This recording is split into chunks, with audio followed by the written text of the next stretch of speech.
ঢাকা বিশ্ববিদ্যালয়ের চিরচেনা ক্যাম্পাস যেন হঠাৎ করে এক অপ্রত্যাশিত রূপান্তর দেখা গেছে, যা কেবল অবিশ্বাসী নয় বরং রাজনৈতিক অঙ্গনেও ঝড় তুলেছে। অমর একুশে হলের ছাদের দিকে তাকালে এখন আর কেবল কংক্রিটের নিস্তব্ধতা কাঠামোই চোখে পড়ছে না, বরং সেখানে দানা বাঁধছে এক নতুন স্বপ্ন, একটি পূর্ণাঙ্গ ক্রিকেট টুর্নামেন্টের আয়োজনও সম্ভব। এই অভাবনীয় পরিবর্তন, যা একসময় কল্পনারও অতীত ছিল, আজ তা বাস্তবে রূপ নিয়েছে ঢাকা বিশ্ববিদ্যালয়ের কেন্দ্রীয় ছাত্র সংসদ ডাকসুর এক সুদূরপ্রসারী মহাপরিকল্পনার হাত ধরে। এর পেছনে রয়েছে ডাকসু ভিপির সাদিক কায়েম এবং জিএসএসএম ফরহাদের, যাদের নেতৃত্বে ছাত্র শিবিরের কর্মীরা দেখিয়েছেন অসংখ্য সাধনের এক বিরল দৃষ্টান্ত। গত 2 মাসে ঢাকা বিশ্ববিদ্যালয়ের 50,000 শিক্ষার্থী এবং গোটা দেশবাসী প্রত্যক্ষ করেছেন এই পরিবর্তন, যা এমনকি শিবিরের কঠোর সমালোচকদেরও বাধ্য করেছে বলতে, এরা পারে, এরা পারবে, এদের দিয়েই হবে। এই অভূতপূর্ব সাফল্যের গভীরে আরও স্পষ্ট হয়ে উঠেছে ঢাকা বিশ্ববিদ্যালয়ের প্রভিসি অধ্যাপক মামুন আহমেদের মতো প্রবীণ শিক্ষাবিদরা অকুণ্ঠ প্রশংসা করেছেন অধ্যাপক আহমেদ, যিনি কিনা ঢাকা বিশ্ববিদ্যালয়ের বিএনপিপন্থী শিক্ষকদের অভিভাবক এবং তারেক রহমানের ঘনিষ্ঠজন হিসেবে পরিচিত। তিনি দ্বিধাহীনভাবে শিবিরের এই কাজের ভূয়সী প্রশংসা করেছেন। তার মতে, গত 2 মাসে ডাকসু যে অসাধারণ কাজ করে দেখিয়েছেন তা এক কথায় অভাবনীয়। উপাচার্য অধ্যাপক ডক্টর মামুন আহমেদ বিস্ময় প্রকাশ করে বলেছেন, 2 মাসের মধ্যে এমন চমৎকার কাজ শুরু করা যেতে পারে, এটা অবিশ্বাস্য।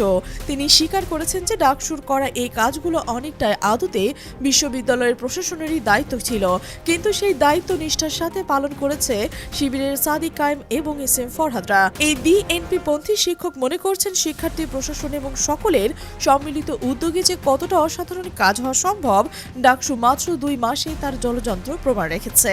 এই প্রশংসার পর প্রশ্ন জাগছে, গত 2 মাসে ঠিক কি এমন কাজ হয়েছে যা এত বড় ধরনের আলোড়ন সৃষ্টি করেছে? চলুন সেই বিস্ময়কর পরিবর্তনের কিছু চিত্র দেখে আসা যাক। ঢাকা বিশ্ববিদ্যালয়ের অন্যতম দীর্ঘস্থায়ী এবং জটিল সমস্যা ছিল মাদক ব্যবসায়ী, ভবঘুরে এবং ছিন্নমূল মানুষের আনাগোনা। এই সমস্যা যুগের পর যুগ ধরে বিশ্ববিদ্যালয়ের পরিবেশকে কুলসিত করে আসছিল। বিশ্ববিদ্যালয়ের প্রশাসন তো দূরের কথা, এমনকি দেশের সরকারও এমন কোনো স্থায়ী সমাধান করতে পারেননি, বরং বারবার উদ্যোগ নেওয়ার পরও অদৃশ্য এক বাধার মুখে পিছু হটতে বাধ্য করেছে সবাইকে। কারণ এই মাদক ব্যবসার পেছনে জড়িত ছিল হাজার হাজার কোটি টাকার কারবার এবং আন্ডারওয়ার্ল্ডের শক্তিশালী মাফিয়া সিন্ডিকেট। কিন্তু বিস্ময়করভাবে ডাকসু তো পেরেছে। ডাকসু ভিপি সাদিক কায়েম, জিএসএসএম ফরহাদ, তাদের সহযোগী সর্বমিত্র চাকমা ও জোবাইর শত বাধা বিপত্তি পেরিয়ে এই অসাধ্যকে সাধন করেছে। ক্যাম্পাসের আনাচে কানাচে থেকে মাদকের করাল থাবাকে উৎখাত করেছেন। তবে এই সফলতার দাবিদার নিয়ে শুরু হয়েছে এমন এক নাটকীয়তা, যে ছাত্রদল একসময় ডাকসুর বিরুদ্ধে গিয়ে মাদক ব্যবসায়ীদের পক্ষ নিয়েছিল, সেই দলের সভাপতি রাকিবুল ইসলাম রাকিব এখন দাবি করছে তাদের কারণেই নাকি ক্যাম্পাস মাদকমুক্ত হয়েছে, এবং এই বক্তব্যে অদ্ভুত এক কৌতুক ও বিতর্কের জন্ম দিয়েছে, যেখানে শিবিরের উপর দায় চাপিয়ে নিজেদের সাফল্যের ঝুলি ভরার এক ব্যর্থ প্রয়াস দেখা যাচ্ছে। মাদক নির্মূলের পাশাপাশি ডাকসু শিবির নেতৃত্বাধীন ভিপি ও জিএস এর নেতৃত্বে ক্যাম্পাসের প্রতিটি সেক্টরে এনেছে এক অভাবনীয় পরিবর্তন। তাদের ছোঁয়া লেগে গেছে প্রায় প্রতিটি ক্ষেত্রে। আবাসন খাতে সাদিক কায়েম এবং এস এম ফরহাদরা দেখিয়েছেন সবচেয়ে বড় চমক। তারা চীনের রাষ্ট্রদূতের সাথে সাক্ষাৎ করতে গিয়ে 3,000 শিক্ষার্থীদের জন্য নতুন হল নির্মাণের এক বিশাল মাস্টার প্ল্যান তৈরি করেছেন। এই হলগুলো যেন ভূমিকম্প সহনীয় হয়, তার জন্যই এরই মধ্যে সংশ্লিষ্ট মন্ত্রণালয়ের উপদেষ্টা সচিবদের সাথে দফায় দফায় বৈঠক করেছেন, যা সাধারণ বিশ্ববিদ্যালয়ের ভিসি, উপাচার্য বা অন্যান্য প্রশাসনিক কর্মকর্তাদের কথার কথা ছিল। পরিবহন খাতে তারা যুক্ত করেছেন নতুন অত্যাধুনিক শাটল গাড়ি, এবং শিক্ষার্থীদের যাতায়াত আরও সহজ ও নিরাপদ করতে তৈরি করা হয়েছে ফাস্ট ট্র্যাকিং অ্যাপস। স্বাস্থ্য খাতেও এসেছে বড় ধরনের অগ্রগতি। তুরস্ক থেকে আনা বিগ বাজেট দিয়ে ঢাকা বিশ্ববিদ্যালয় মেডিকেল সেন্টার পুরো চিত্র বদলে ফেলা হয়েছে। সেখানে গড়ে তোলা হয়েছে মডেল ফার্মেসি। ইবনে সিনা হাসপাতালে সব ধরনের টেস্ট 50% ছাড়ের ব্যবস্থাও করা হয়েছে। পাশাপাশি বিনামূল্যে ব্রেস্ট ক্যান্সার পরীক্ষার আয়োজন করা হয়েছে। মেয়েদের জন্য বসানো হয়েছে স্যানিটারি ন্যাপকিন ভেন্ডিং মেশিন। হলের প্রতিটি মসজিদ ও রিডিং রুমে স্থাপন করা হয়েছে এসি, বিশুদ্ধ পানির ফিল্টার এবং পর্যাপ্ত ফ্যান। মেয়েদের কমন রুমগুলোতে করা হয়েছে অত্যাধুনিক, যেখানে নামাজের ব্যবস্থাও রাখা হয়েছে এবং পরিপাটি জায়নামাজ দেওয়া হয়েছে সবখানেই। শিক্ষার্থীদের আত্মিক ও মনস্তাত্ত্বিক বিকাশের জন্য হলে হলে সিরাত মাহফিল এবং পুঁথিপাঠের আসরের আয়োজন করা হয়েছে। পাশাপাশি ক্যারিয়ার ও আত্মরক্ষামূলক প্রশিক্ষণের ব্যবস্থা করা হয়েছে। শিক্ষার্থীদের অর্থনৈতিক স্বাবলম্বী করার দিকেও ডাকসু নজর দিচ্ছে। এখন ছেলেমেয়েরা চাইলে ঢাকা বিশ্ববিদ্যালয়ে বিভিন্ন শপে পার্ট টাইম কাজের মাধ্যমে নিজেদের আয় দিয়ে পড়াশোনা চালাতে পারে, যা অক্সফোর্ড বা বিভিন্ন উন্নত বিশ্ববিদ্যালয়ে দেখা যায়। এছাড়াও এতদিন হলের ক্যান্টিনের মানহীন ভেজাল খাবার খেয়ে শিক্ষার্থীরা যে স্বাস্থ্যের বারোটা বাজিয়েছে, সেখানে আসছে বড় পরিবর্তন। সরকারি সংস্থা টিসিবির সাথে যৌথ উদ্যোগে কম টাকায় ভালো মানের খাবারের নিশ্চয়তার কাজ ডাকসুর ভিভি সাদিক কায়েম এবং এসএম ফরহাদরা করেছে। তাদের কাজের ফিরিস্তি দিতে গেলে শেষই হবে না। এই সব কাজের মধ্যে যে যারা একসময় বলতো জামাত ক্ষমতায় আসতে পারবে না, আসলেও দেশ চালাতে পারবে না, তাদের কোনো অভিজ্ঞতা নেই, সেই সমালোচকদের মুখে চুনকালি মেখে দিয়েছেন ছাত্র শিবির। তারা প্রমাণ করে দিয়েছেন, যদি এই ছাত্র সংগঠন হয়ে তারা এত কিছু করতে পারে, তাহলে জামাতে ইসলামী ক্ষমতায় আসলে দেশটার যে আমূল পরিবর্তন হবে তাতে কোনো সন্দেহই নেই, সংশয় নেই।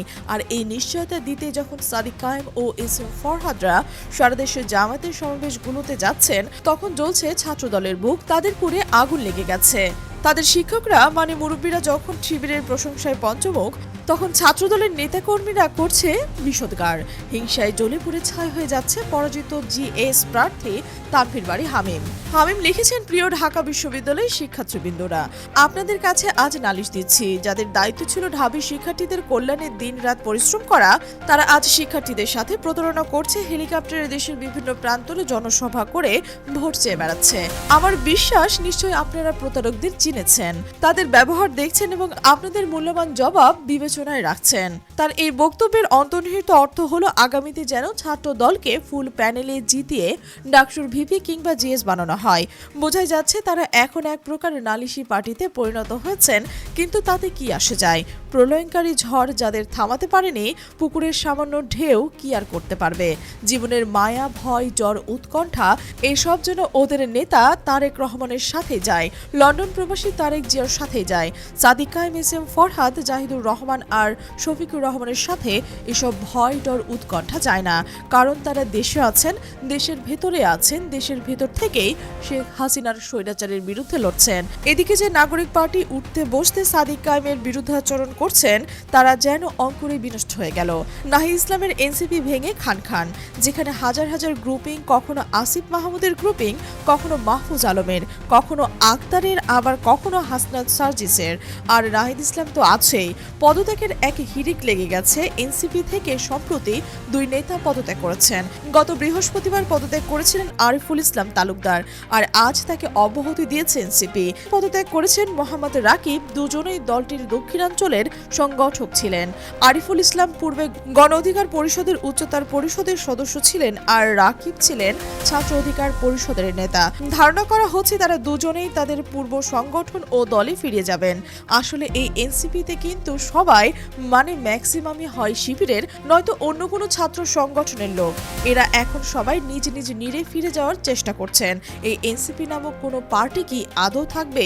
আসলে অহংকার যে পতনের মূল, তা এবার দেখলেই বোঝা যায়। এরা সাদিক কায়েমের যে পতন চেয়েছে, এখন এদের নিজেরই পতন হচ্ছে। সাদিক কায়েমরা ঠিকই এগিয়ে যাচ্ছে, এগিয়ে যাবেই ইনশাআল্লাহ।